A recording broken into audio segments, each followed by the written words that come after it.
एक घने जंगल में एक नीम का विशाल पेड़ था। उस पेड़ पर बहुत सारे तोते रहा करते थे। सभी तोते हमेशा मिलकर बिना कामकाज की गप करते थे। उन सभी तोतों के साथ एक कोको नाम का भी तोता रहता था, किंतु ये तोता बहुत कम बोलता था। बाकी सभी उस कोको तोते का मजाक उड़ाया करते थे, लेकिन ये कोको कभी भी किसी की बात का बुरा नहीं मानता था। एक दिन हर रोज की तरह सारे तोते बैठकर बातें कर रहे थे, तब भी ये कोको चुपचाप ही बैठा था। कोको को इतना चुप देखकर तोतों के मुखिया ने उससे कहा कि तुम तो मुझे असली तोते लगते ही नहीं हो, तुम तो नकली तोते हो। मुखिया की ये बात सुनकर सभी तोते इस कोको को नकली तोता बोलकर चिढ़ाने लगे, पर कोको तो अब भी चुपचाप ही बैठा था। एक दिन अंधेरी रात को उस मुखिया तोते की बीवी का हार चोरी हो जाता है। मुखिया की बीवी रोते रोते पूरी बात मुखिया को बताती है। वो कहती है कि किसी ने मेरा हार चोरी कर लिया है और मुझे ऐसा लगता है कि वो हमारे झुंड में से ही कोई है। मुखिया ने अपनी बीवी की बात सुनकर तुरंत सभा बुलाई। सभी तोते तुरंत सभा के लिए इकट्ठा हो गए। मुखिया ने कहा कि मेरी बीवी का हार चोरी हो गया है और मेरी बीवी ने उस चोर को भागते हुए देखा है। चोर आप लोगों में से ही कोई है। मुखिया की बात सुनकर सभी हैरान हो जाते हैं। मुखिया ने कहा कि चोर की चोंच लाल रंग की थी, ऐसा मेरी बीवी ने कहा था।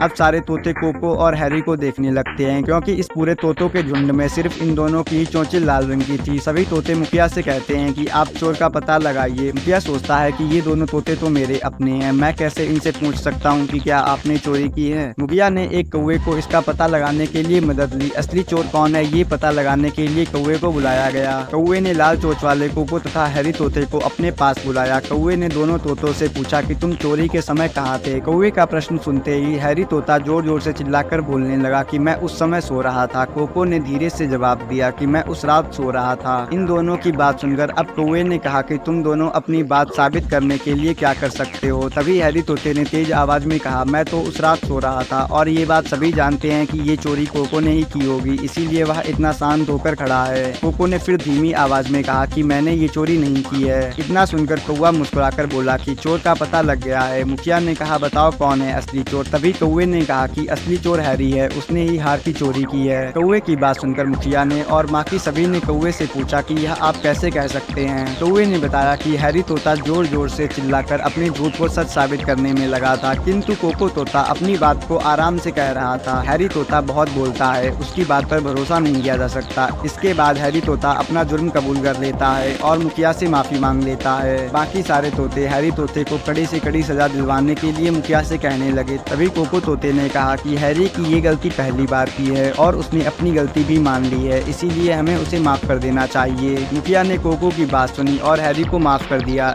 इस कहानी से हमें यह सीख मिलती है कि हमें जरूरत के समय ही बोलना चाहिए, क्योंकि कभी कभी हम ज्यादा बोलकर अपनी अहमियत खो देते हैं।